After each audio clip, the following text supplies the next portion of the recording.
जिन दोस्तों ने अहबाब ने अभी तक हमारे चैनल को सब्सक्राइब नहीं किया वो सब्सक्राइब कर लें और साथ लगे बेल आइकॉन के बटन को दबाएं ताकि आने वाली वीडियो का नोटिफिकेशन आप तक पहुंच सके। अल्हम्दुलिल्लाह रब्बिल आलमीन वस्सलातु वस्सलामु अला रसूलिल करीम अम्मा बाद। क़ाल नबी सल्लल्लाहु अलैहि वसल्लम अर्राहिमून यरहमुहुर रहमान तबारक व तआला इरहमू मन फिल अर्दि यरहमकुम मन फिस समा। रवाहु अबू दाऊद व तिरमिज़ी व हुवा अव्वल हदीस समिअतु मिन शेखिना अश-शेख मोहम्मद ज़करिया अल-कहलवी सुम्मा अल-मुहाजिर अल-मदनी व क़ाल लना शेखुना व हुवा अव्वल हदीस समिअ मिन शेखी अश-शेख खलील अहमद अस्सारफ़ूरी सुम्मा अल-मुहाजिर अल-मदनी व क़ाल शेख व हुवा अव्वल हदीस समिअहु मिन अश-शेख अब्दुल क़य्यूम बिन अब्दुल क़य्यूम बिन अब्दुल हय्य अल-बुदानवी वक़ाल शेख वहुवा हदीस समिअ मिन शेख मोहम्मद इसहाक़ मुहद्दिस दहलवी al-मुहाजिर मक्की वक़ाल शेख वहुवा हदीस समिअहु मिन शेखी अश-शेख अश-शाह अब्दुल अज़ीज़ मुहद्दिस दहलवी वक़ाल शेख वहुवा हदीस समिअ मिन अश-शाह min वालिदिhi अश-शेख अहमद बिन अब्दुल रहीम al-मअरूफ बिशाह al-दहलवी وباقي الإسناد موجود في كتابه فضل المبين من حديث النبي الأمين.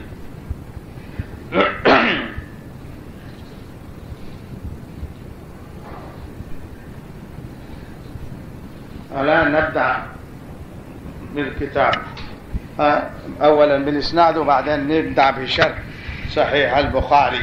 تعال عشان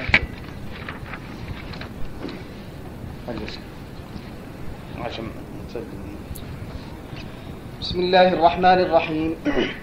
إسنادنا إلى مؤلف صحيح البخاري أمير المؤمنين في الحديث الإمام أبي عبد الله محمد بن إسماعيل البخاري. أقول حدثنا شيخنا الشيخ عبد الوحيد ملك عبد الحق أمير بخش المكي والمدني قال حدثنا الشيخ محمد يونس الجعنفوري قال أخبرنا شيخنا الإمام والعلامة الشيخ محمد زكريا الكاندهلوي قال أخبرنا والدي الشيخ محمد يحيى بن إسماعيل الكاندهلوي قال أخبرنا الشيخ رشيد أحمد القنقوهي قال أخبرنا الشيخ الشاه عبد الغني الدهلوي قال أخبرنا الشيخ الشاه محمد إسحاق الدهلوي قال أخبرنا الشيخ الشاه عبد العزيز المحدث الدهلوي قال أخبرنا والدي الشيخ أحمد بن عبد الرحيم المعروف بالشاه ولي الله الدهلوي قال أخبرنا الشيخ أبو طاهر محمد بن إبراهيم قال أخبرنا الشيخ إبراهيم بن حسن الكردي قال أخبرنا الشيخ أحمد بن محمد القشاشي قال أخبرنا الشيخ أحمد بن عبد القدوس الشناوي قال أخبرنا الشيخ محمد بن أحمد الرملي قال أخبرنا الشيخ زين الدين زكريا بن محمد الأنصاري قال أخبرنا الشيخ الحافظ الشهاب الدين أحمد بن علي بن الحجر العسقلاني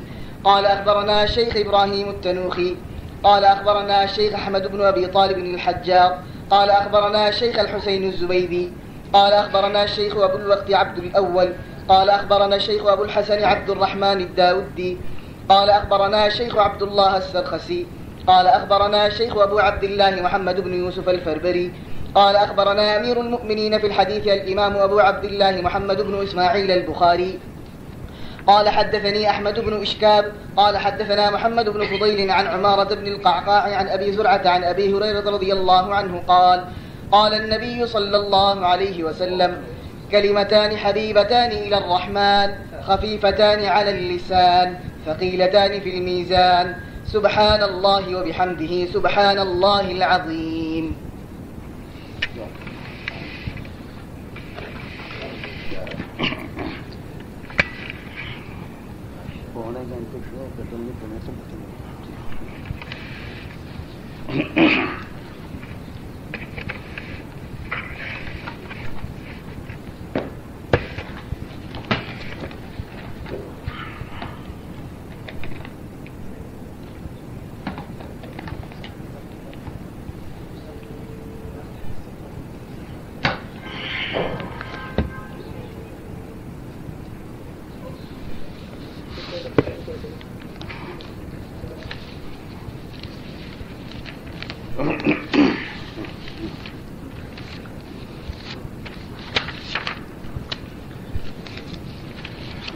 الآن نبدأ في ختم صحيح البخاري.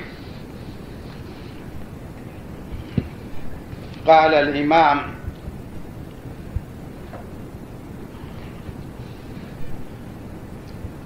أبي عبد الله الإمام أبو عبد الله محمد بن إسماعيل البخاري قال: باب قول الله: ونضع الموازين القسط ليوم القيامة. هذا الباب آخر باب لكتاب صحيح البخاري، وهو من آخر كتاب اللي هو كتاب اللي اسمه كتاب الرد على الجهمية وغيرهم، التوحيد. وفي بعض الكتب التوحيد مقدم. فقبل أن نبدأ في الباب الأخير نبدأ في الباب نبدأ في بعض الكتاب حتى نعلم أن ما المناسبة بهذا الباب بالكتاب. الكتاب الرد على الجهمية وغيرهم، التوحيد. قال الكرماني: الجهمية فرقة من المبتدعة ينسبون إلى جهم ابن صفوان. هذا هو مقدم الطائفة القائلة أن لا قدر للعبد أصلا، وهم الجبرية. وقوله غيرهم وهم القدرية، والقدرية عكس الجبرية، يعتقدون أن الإرادة للعبد أصلا،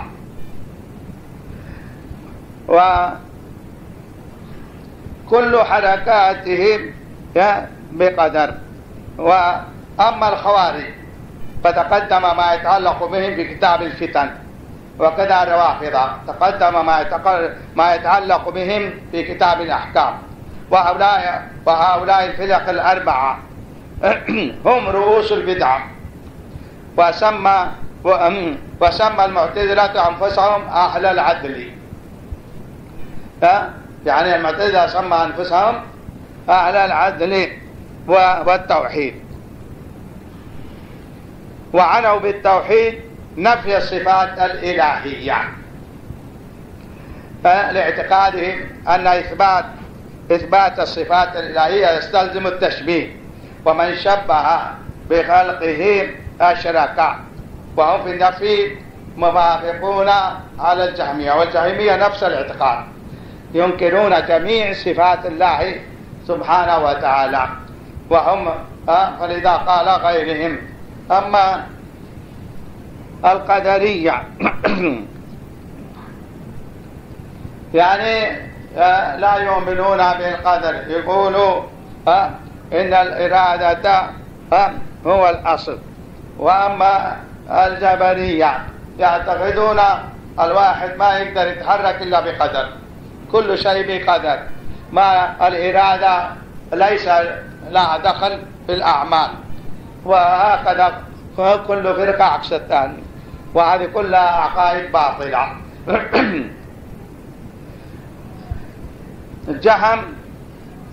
الجهمية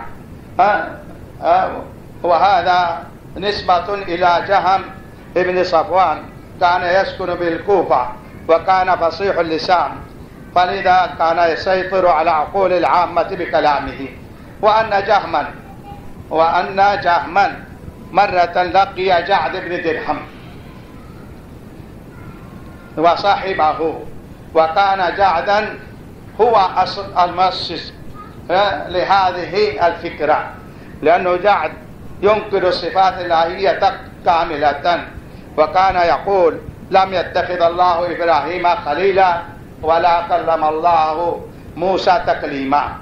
فبعقائده الباطلة قتله خالد بن عبد الله الخسري الذي كان أميرا في عهد هشام بن عبد الملك يوم عيد الأضحى بعد صلاة العيد، فقال في آخر خطبته: أيها الناس ارجعوا فضحوا تقبل الله منكم فإني مضحٍ بالجعد وإني مضحٍ بالجعد بن درهم، لأنه يزعم أن الله لم يتخذ إبراهيم خليلا ولم يكلم الله موسى تكليما. تعالى الله عما يقول علوا كبيرا. وقبل قتله قتله يوم العيد، وقبل قتله قد أناب عنه جهم ابن صفوان، فكان جهم كاتبا لحارث بن الشريك ونصر بن يسار، فكان نائبا لمروان بن حمار بخرسان أي أميرا من طرفه. وأن الحارث بن شريك بغى على نصر بن يسار، فتدخل بعض الناس بالصلح بينهما وقال إن ما يحكم به جهم بن صفوان ومقاتل بن حيان فيقبل الفريقين، ولكن لم يقبل بينهما، فقتل جهم في هذه المعركة.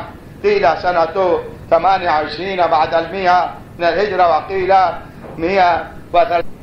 عنوان الكتاب جزئين: الرد على الجهمية، والجزء الآخر بينهما.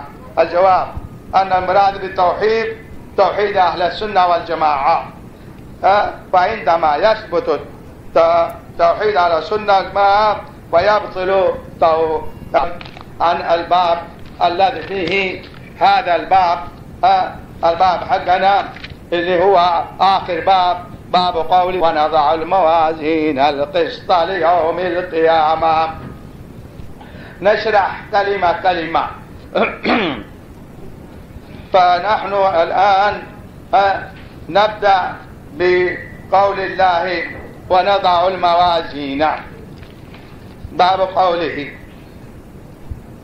ذكر الله تعالى في هذه الآية نفسه بصيغة الجمع، فقد يذكر الله نفسه بصيغة الواحد المتكلم إذا كان أراد الرحمة والشفقة على الأمة، كما قال تعالى: اليوم أكملت لكم دينكم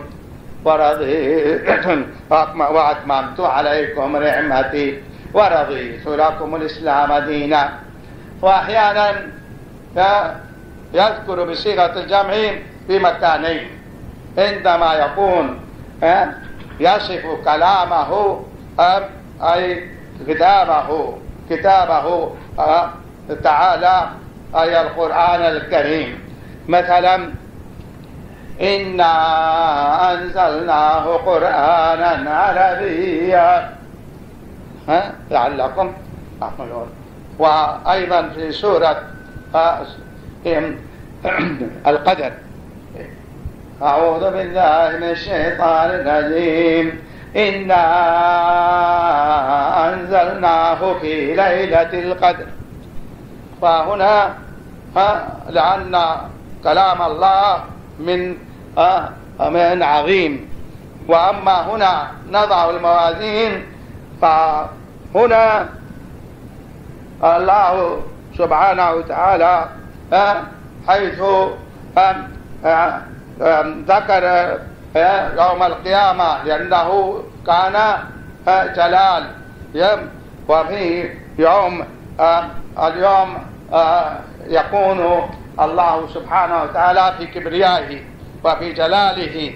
فهنا والله سبحانه وتعالى لأن يوم القيامة يوم عظيم، وأن الرسول صلى الله عليه وسلم قال في يوم القيامة إن الناس يقولون في الشمس وفي الحرارة وفي والبرق، ويقولون لو نأتي أبينا آدم يشفع لنا حتى يبدأ الحساب، فيأتون آدم ويقول أنت كذا وأنت خلقك الله بيده وأنت، فيقول نفسي نفسي. اليوم غضب الله غضبا لم يغضب مثله قبله وبعده. وهكذا الأنبياء كلهم يقولون هذا الكلام، وقد قرأنا هذا الحديث سابقا، فأنه يأتون نوحا فيقول نفس الكلام: إن الله غضب اليوم غضبا. وفي رواية أن الملك أين ملوك الأرض؟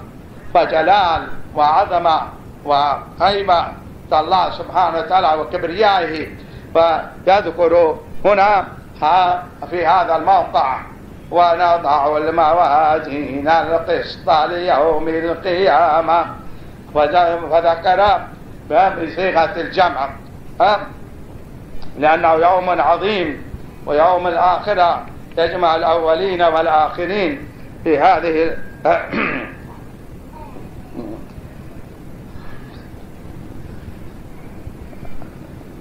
جلال. الموازين جمع ميزان وأصله ميزان، فبعد التعديل صار ميزان، كما نعلم أن حرف العلة يتغير بإعراب ما قبله، فهنا لأنه قبله كسر فتغير بالياء، وهكذا يتغير على حسب الإعراب.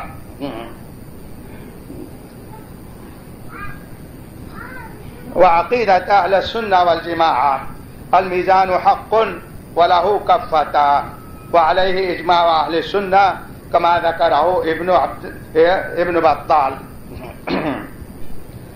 وأما الجهمية والقدرية وبعض فرق المعتزلة فأنكروا وزن الأعمال، أنكروا وزن الأعمال، وقوله الموازين القسط يظهر من آية أن الموازين كثيرة، لأنه ذكر بلفظ الجمع. اختلف هنا في ذكره بلفظهم. شايف؟ هل المراد لكل شخص ميزان أو لكل عمل ميزان، ويكون الجمع حقيقة، وليس هناك إلا ميزان هنا باعتبار تعدد الأعمال أو تعدد الأشخاص، ويدل على تعدد الأعمال قوله تعالى: ومن خفت موازينه، يحتمل أن يكون الجمع للتفخيم. ولا أرخي الصوت يا أخي، جنني الصوت، أرخي الصوت شوية.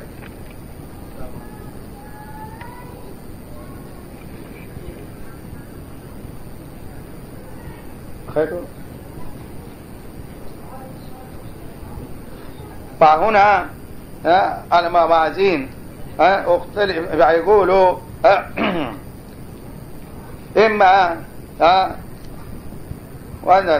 يقول يحتمل أن يكون الجمع للتفخيم، لقوله تعالى: كذبت قوم نوح المرسلين. قوم نوح ما كذبت إلا النوح، لكن عشان يعظم الله التفخيم فذكره بالجمع. فهكذا الموازين ربما ذكر للتفخيم.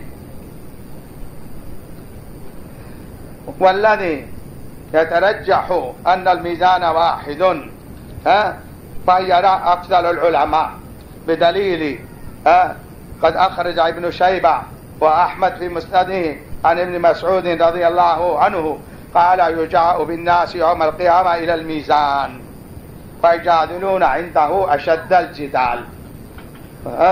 وأيضا شايف هذا الحديث يدل على الميزان واحد. طيب، ما وسع الميزان هذا؟ وسع الميزان كما ذكر في رواية ابن عباس رضي الله عنه قال: كأطباق الدنيا كلها، رواه ابن شاهين. وعن سلمان الفارسي رضي الله عنه: يوضع الميزان وله كفتان، ولو وضع في أحدهما السماوات والأرض ومن فيهن لوسعه، رواه الطبراني. وعن شايف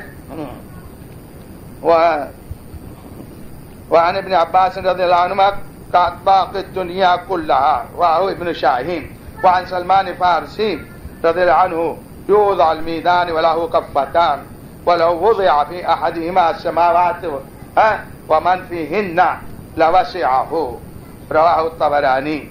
فهنا الصحابة اختلفوا في الآداب. هذا لماذا يقول ليس لأنه الإنسان عقله إما يفهم الأرض أو السماوات والأرض هذا كله، عشان كده لأجل ذلك ذكرت هذه الأشياء، ولا هي أوسع من كده. عادة ما يأتي في دين الإنسان ما بين السماوات والأرض، كما ورد في مسلم عن مالك الأشعري الحمد لله يملأ الميدان، فسبحان الله والحمد لله تملأان ما بين السماء والأرض. طيب هذا بالنسبة للميزان. بعد يقول الموازين القسط. القسط فيه فيه ثلاث أقوال، إما هو نعت يعني صفة للموازين، موازين القسط، موازين القسط، فإما صفة وهو معروف القسط لأنه مصدر، المصدر لا يثنى ولا يجمع، فهو جمع بالنسبة للموازين، فلذا فهذا واحد قول. والقول الثاني قال أبو إسحاق الزجاج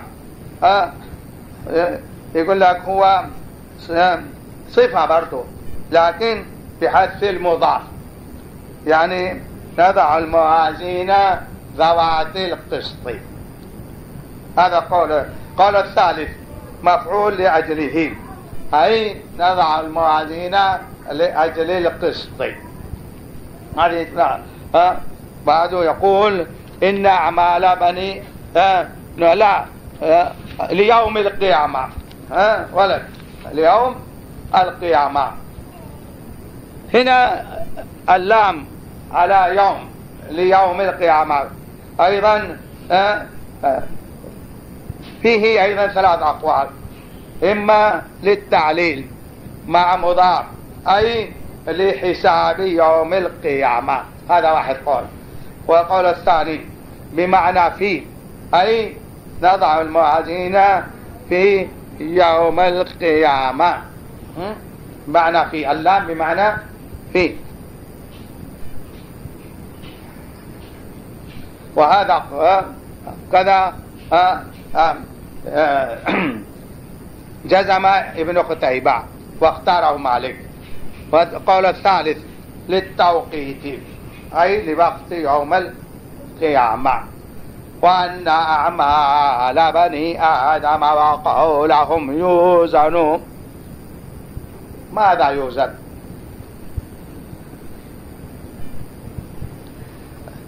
وفيه ثلاث أقوال، بل إذا أقول 4 أو 5 ممكن يكون صحيح. المشهورة 3. الإمام أحمد بن حنبل والإمام البخاري وأبو زرع وغيرهم صرحوا بأن الأعمال هي التي توزن، وهو قول ابن عباس. والقول الثاني رجح القرطبي وأبو بكر بن ثور وإمام الحرمين أبو الحسن المنوقي أن الذي يوزن الصحائف التي تكتب فيها الأعمال. هذا القول الثاني. القول الثالث أن أصحاب الأعمال هم بنفسهم يوزنون. وقال العلامة النسبي أن أصحاب الأعمال يوزنوا مع الأعمال، يوزنوا مع الأعمال. هذا القول الرابع. والخامس بعدين نشوف. دليل القول الأول حديث الباب، قال النبي صلى الله عليه وسلم كلمتان حبيبتان إلى الرحمن خفيفتان على اللسان ثقيلتان في الميزان. هذا دليل الأول. الدليل الثاني عن أبي الدرداء رضي الله عنه عن النبي صلى الله عليه وسلم قال ما من شيء أثقل في الميزان من حسن الخلق. رواه أبو داود. والدليل الثالث عن جابر رضي الله عنه قال قال رسول الله صلى الله عليه وسلم يوضع الميزان فتوزن فيه الحسنات والسيئات. شايف؟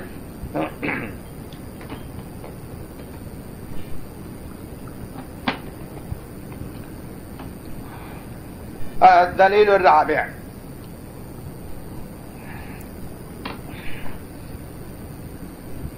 أخرج الإمام أحمد والنسائي والترمذي من حديث عبد الله بن عمرو رضي الله عنهما قال رسول الله صلى الله عليه وسلم: قلتان لا يعصيهما رجل مسلم إلا دخل الجنة وهما يسير ومن يعمل بهما قليل تسبح الله في دبر كل صلاة 10 وتحمده 10 وتكبره 10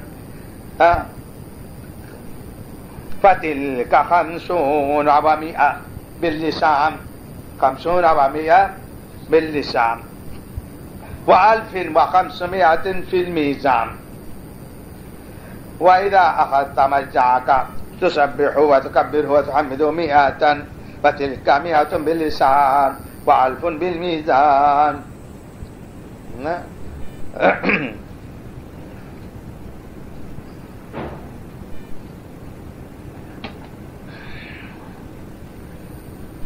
وأما دليل القول الثاني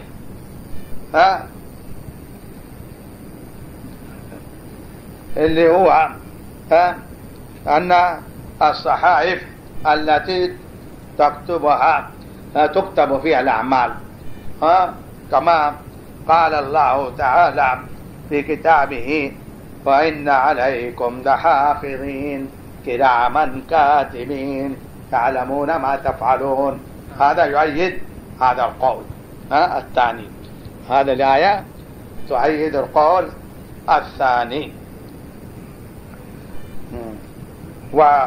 وذكر عن عبد الله بن عمرو بن العاص رضي الله عنهما يقول: قال رسول الله صلى الله عليه وسلم: إن الله سيخلص رجلا من أمتي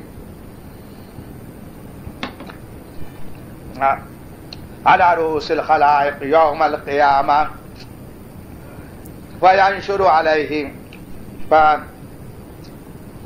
فينشر عليه 99 سجلا كل سجل مثل مد البصر، ثم يقول: أتنكر من هذا شيئا أظلمك كتبت الحافظون؟ فيقول: لا يا ربي.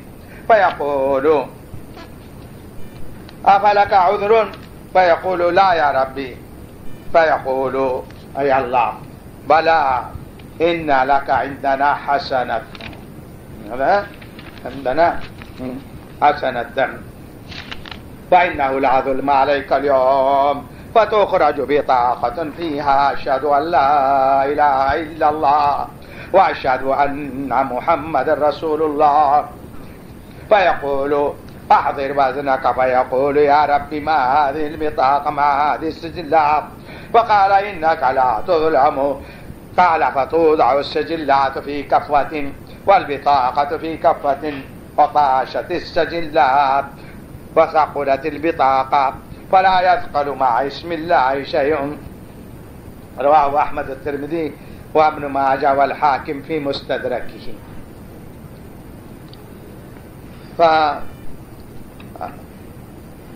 فالقول الثالث أن الإنسان بنفسه يهزم.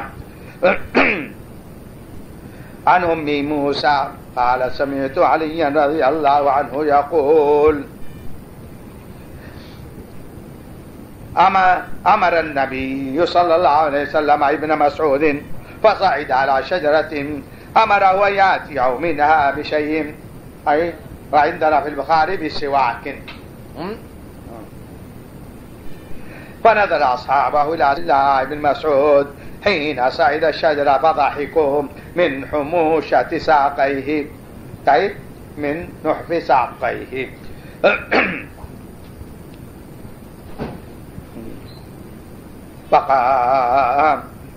فضحكوا من حموشة ساقيه. فقال رسول الله صلى الله عليه وسلم: ما تضحكون؟ لرجل عبد الله أثقل في الميزان يوم القيامة من أحد. أثقل من أحد. فعلم من هنا أن الإنسان أيضا يوزن بهذا الحديث. قال الإمام ابن كثير رواه أحمد في مسنده ومثله في البخاري قرأناه. قال الإمام ابن كثير ربما يوزن لبعض الناس أعمالهم وبعضهم صحائفهم وبعضهم أجسامهم. فقد ذكرت لكم قول الإمام النسفي الرابع أن الأعمال يوزن مع أن الأعمال يوزن أن أصحاب الأعمال يوزن مع الأعمال.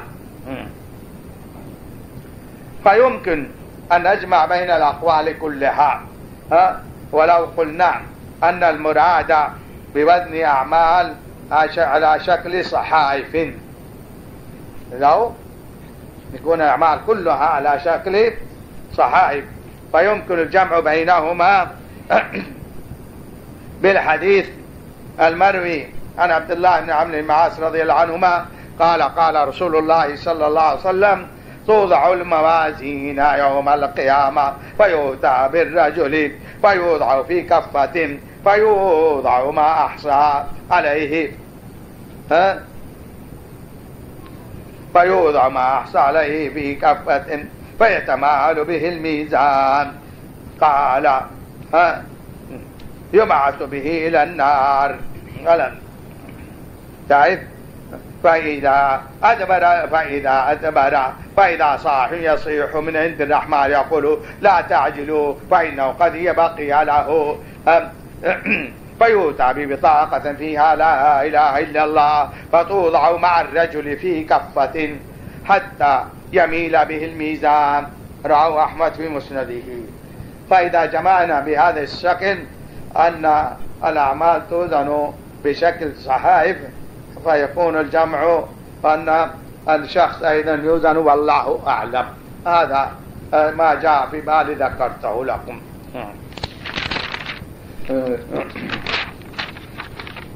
نحن انتهينا ليوم القيامة وأن أعمال بني آدم وأقوالهم يوزنون.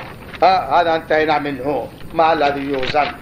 وقال مجاهد القسطاس العدل بالرومية ويقال القسط مصدر المقسط وهو العادل أما القاسط فهو الجائر. قال مجاهد القسطاس العدل بالرومية. فهل في القرآن كلمات عجبية كما قال مجاهد؟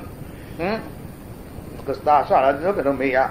وكلمة القسطاس هذه وردت في القرآن في قول الله تعالى وزنوا بالقسطاس المستقيم. فهنا هل ولد فهنا وقبل كده قرأنا في يعني معناته هل في القرآن كلمات عجمية كما قال مجاهد في هذا. وفي عن الطور الطور جبل بالسريانية الطور بالتام مستور جبل بالسريانية. وروي عن ابن عباس حرام بالحبشية وجب في قوله حرام على قرية أهلكناها الآية أي وجب على قرية أهلكناها الآية. فعلم من قول ابن عباس ومجاهد أن القرآن فيه كلمات عجمية كما قال مجاهد أيضا في كتاب الأدب قفلين أجرين بالحبشية. وقال أبو ميسرة في القرآن من كل لسان.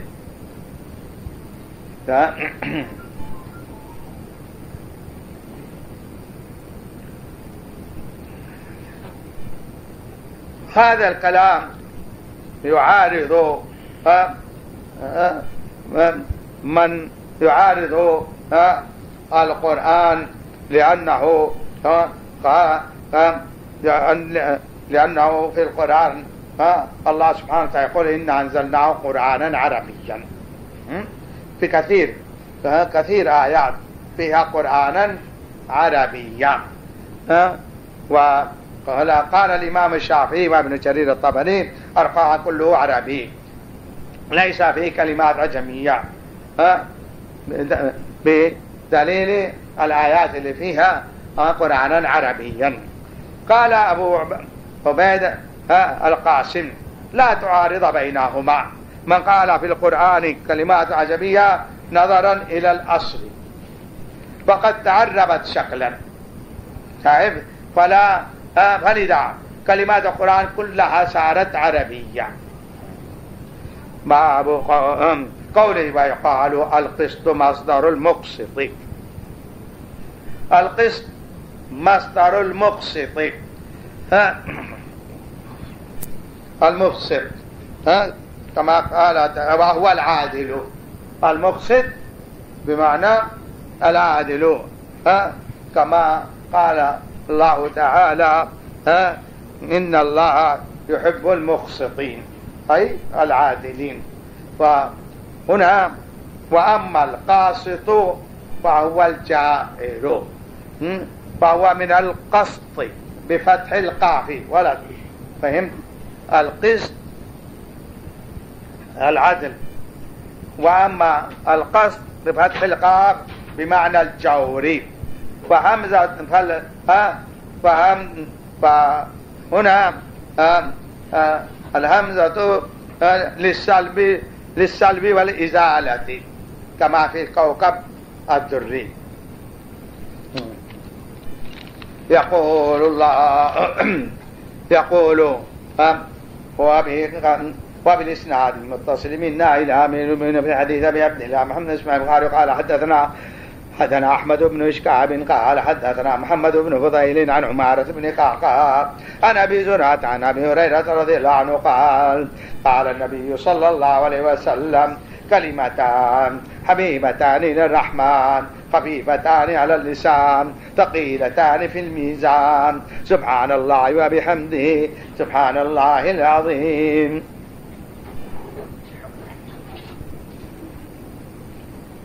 كلمة هنا كلمة يطلق على كلمة واحدة وكلمة غيرها، كما نقول كلمة الشهادة وهي كلمات طويلة المراد بها لا إله إلا الله محمد رسول الله. وهكذا هنا كلمتان بمعنى غير جملتان.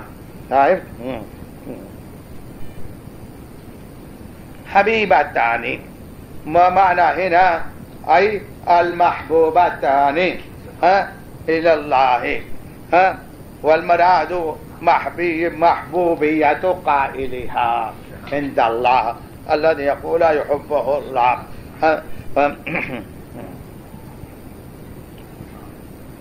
وهنا يقول سبحان الله وبحمده، الواو للحال والتقدير أسبح الله ملتمسا بحمده أي له من أجل توفيقه.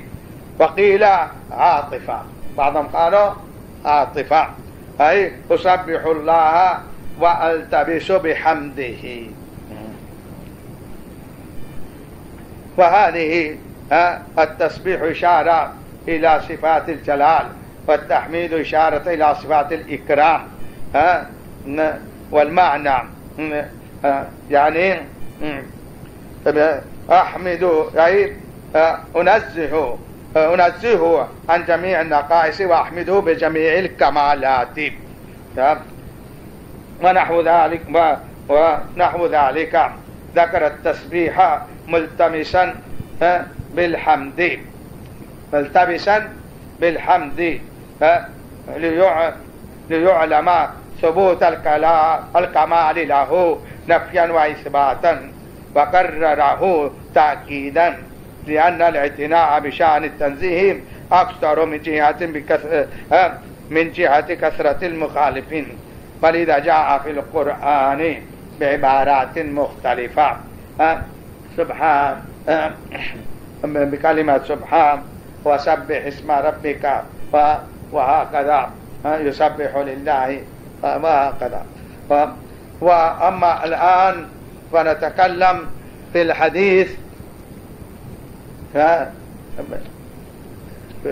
الحديث الأول والأخير.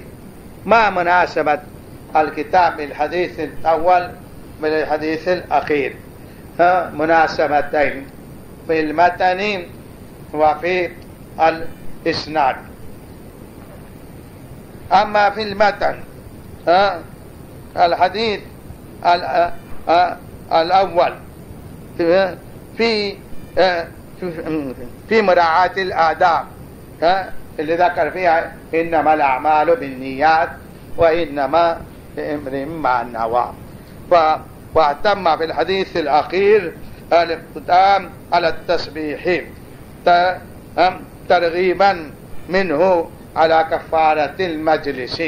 فعندما ورد في الحديث إذا واحد كان في المجلس ثم قال في آخر مجلسه سبحانك اللهم وبحمدك أشهد أن لا إله إلا أنت أستغفرك فتكون كفارة لما قبله. وكما قرأنا وربما قصرنا فجاء بهذه الكلمات التحميد عبارة عن الختم بتسبيح الله سبحان الله وبحمده. وأما بالنسبة للإسناد الحديث الأول في صحيح البخاري غريب، والغربة ما تنفي الصحة، لأنه الغربة معناته انفرد فيه الصحابي منفردين فيكون غريبا، فإذا كان ثقة فهو صحيح.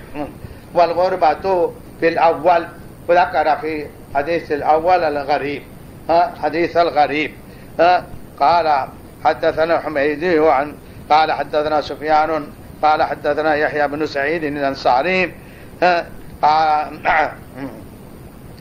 قال أخبرنا محمد إبراهيم التيمي أنه سمع علقمة بن وقاص الليثي يقول سمعت عمر بن الخطاب رضي الله عنه على المنبر يقول سمعت رسول الله صلى الله عليه وسلم إنما الأعمال بالنيات إلى آخر الحديث. هذا والحديث هذا الذي ذكره الإمام هنا، وقد ذكر نفس الحديث في وسط الكتاب كما قرأناه، ولكن ليس إسناده غريب، هذا إسناده غريب. وذكر إنما الأعمال بالنيات كذا حديث ذكره في كتابه، ولكن إسناده ليس غريب. الأول غريب والأخير غريب، يدل على أن الإسناد هنا كما قال رسول الله صلى الله عليه وسلم بدأ الإسلام غريبا وسيعود كما بدأ. فطوبى للغرباء، فطوبى للغرباء. وهذه دعاء يشمل الذين يقرؤون هذا الكتاب. وهكذا والحمد لله نحن شرحنا جميع أجزاء الكتاب. سبحانك اللهم وبحمدك نشهد أن لا إله إلا أنت نستغفرك ونتوب إليك.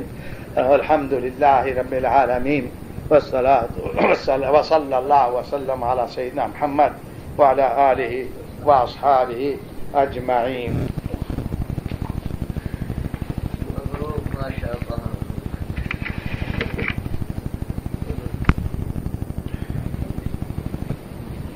الحمد لله رب العالمين الرحمن الرحيم مالك يوم الدين. يا رب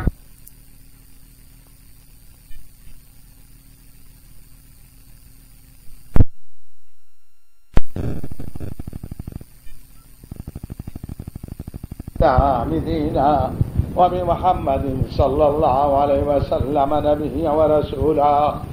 اللهم صل على سيدنا محمد وعلى آل سيدنا محمد كما صليت على سيدنا إبراهيم وعلى آل سيدنا إبراهيم إنك حميد مجيد. اللهم بارك على سيدنا محمد وعلى آل سيدنا محمد كما باركت على سيدنا إبراهيم وعلى آل سيدنا إبراهيم إنك حميد مجيد.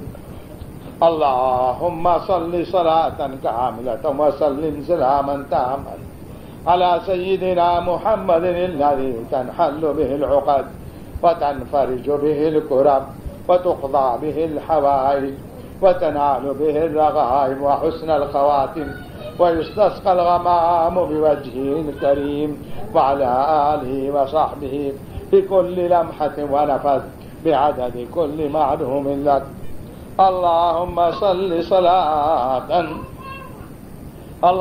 صل على محمد طب القلوب ودوائها وعافية الأبدان وشفائها ونور الأبصار وضيائها وعلى آله وصحبه وسلم في كل لمحة ونفس بعدد كل معلوم لك. لا إله إلا الله الحليم الكريم. سبحان الله رب العرش العظيم والحمد لله رب العالمين. نسألك موجبات رحمتك وعزائم مغفرتك والغنيمة من كل بر والسلامة من كل إثم. لا تدع لنا ذنبا إلا غفرت ولا هما إلا فرجت ولا دينا إلا قضيت ولا مريضا إلا شفيت ولا أسيرا من المسلمين والمسلمات في أيدي الكفار إلا أطلقت ولا حاجة من حوائج الدنيا والآخرة إلا قضيتها ويسرتها برحمتك يا أرحم الراحمين. اللهم فرج هم المهمومين واغفر الدين عن المدينين واشف مرضانا ومرضى المسلمين برحمتك يا أرحم الراحمين. اللهم آت نفوسنا تقواها وزكها أنت خير من زكاها أنت وليها مولاها. اللهم ألهمنا مراشد أمورنا وعظنا من شرور أنفسنا.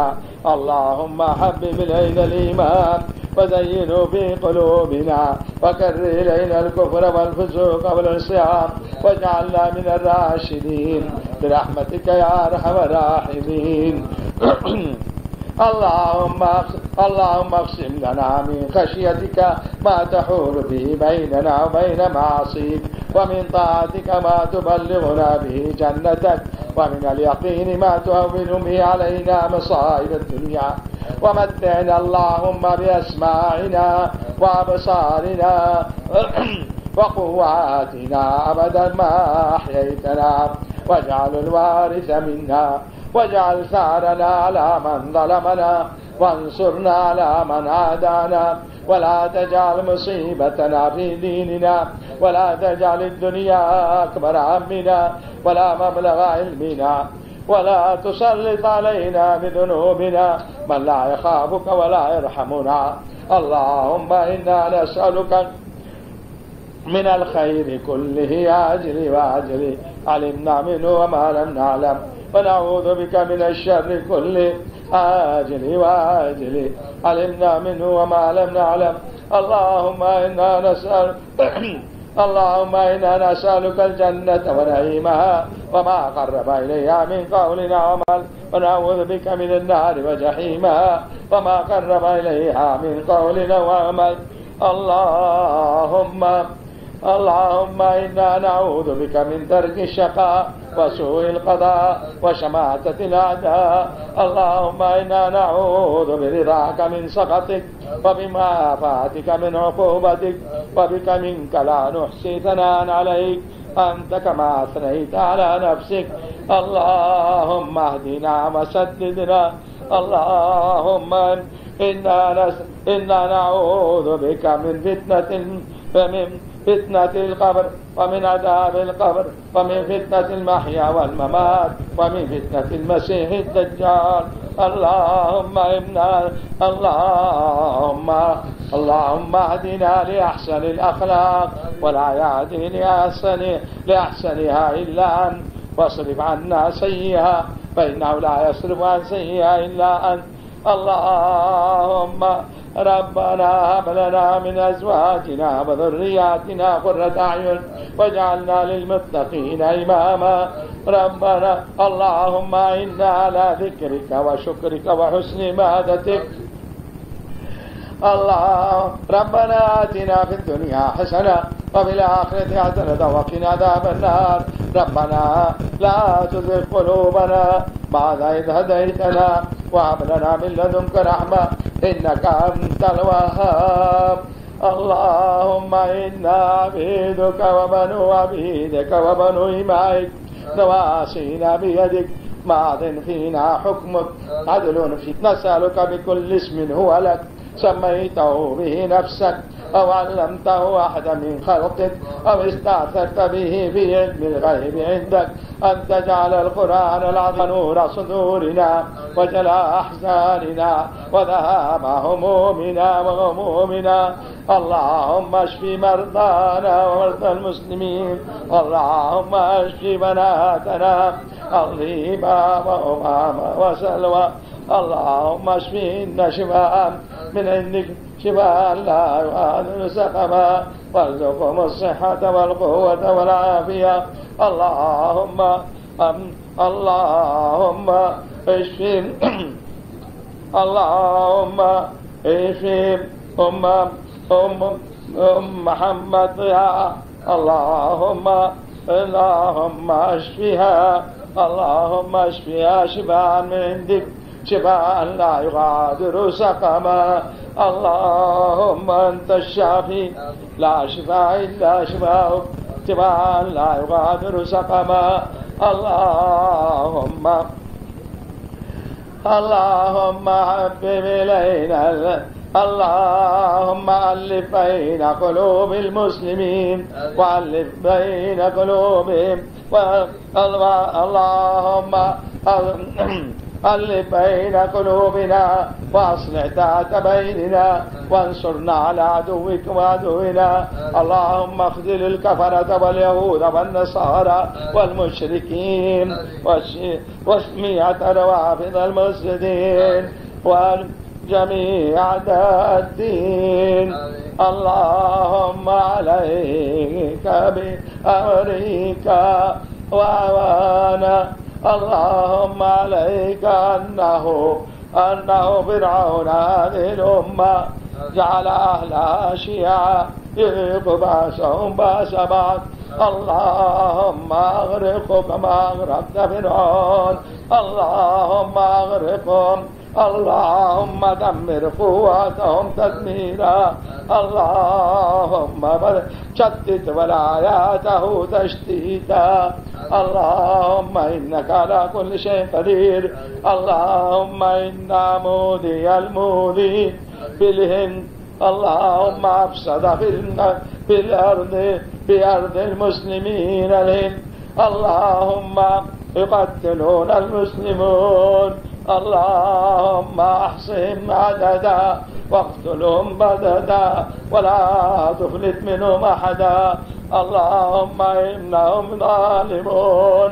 انك قلت وقول على لسان نبيك محمد صلى الله عليه وسلم ان دعوة المظلوم لا ترد. اللهم إن المسلمين مستضعفين بالهند. اللهم إنهم تجبروا وقتلوا المسلمين. اللهم انصر المسلمين واحفظ دماءهم وأموالهم وأناضهم في الهند وفي كشمير. اللهم إنك على كل شيء قدير. اللهم اجعل مهديه وشيعته اللهم